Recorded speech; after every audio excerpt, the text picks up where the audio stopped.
Pandai semua belajar lagi pasal body acne dan juga scars, tapi cara ini saya ada experience lah. So topik kita hari ini sharing session di case study with grace in his steps and fire in his soul. Sebab dia international, so topik kita hari ini macam wow, saya bagi kan English walaupun saya terlupa nak forwardkan dia.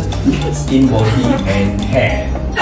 So first sebab dan juga postgrad student yang sedang bersama saya. Kita pandai semuanya belajar lagi pasal body acne dan juga scars, tapi cara ini saya ada experience lah. So topik kita hari ini sharing session di case study with grace in his steps and fire in his soul. Sebab dia international, so topik kita hari ini macam wow, saya bagi kan English walaupun saya terlupa nak forwardkan dia. Skin, body and hair. So first sebab aku started my extra person tu kan. So I rasa macam dia bawa nama brand besar, so people will like, and then some more I macam in client servicing line.